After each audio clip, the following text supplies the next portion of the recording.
This is a story most of you must be familiar with.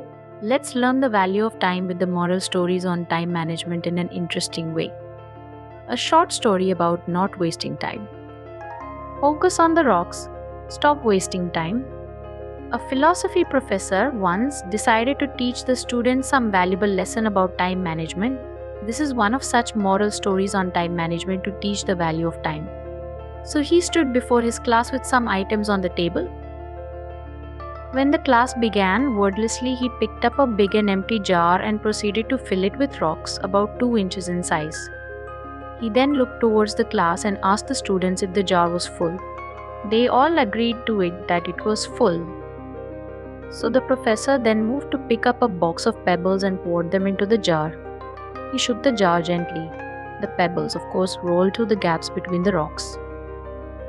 He then again looked up to the students and asked if the jar was full. They all again shook their heads in agreement. For the last time, he turned towards a jar and this time picked up a box of sand and poured it into the jar and shook it lightly. Of course, the sand moved into the gaps and filled up everything else. He then asked one last time if the jar was full or not. The students were surprised but responded with a unanimous yes. Now, said the professor, I want you to realize that this jar actually is your life. The rocks are the important things, your family, your children, your health, your partner, things that are everything. If nothing remained but only these, then your life would still be full.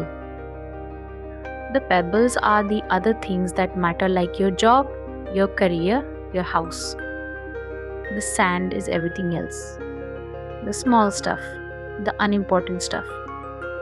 If you put the sand, unimportant stuff into the jar first, he continued, there is no space for the pebble's career, job, or the rock's family, children. Moral of the story. The same goes for your life. If you keep on filling the jar with the sand, means if you keep on spending all your time and energy on the petty things, you will never have room for the things that are prime for you. Pay attention to the things that are valuable to your happiness. Spend some time with your children. Take your partner out for dinner. You will never be out of time to go to work. Offer a dinner party. Help your spouse in cleaning the house and fix the disposal. First and foremost, focus on the rocks, the things that really matter. Set your priorities. The rest is just sand.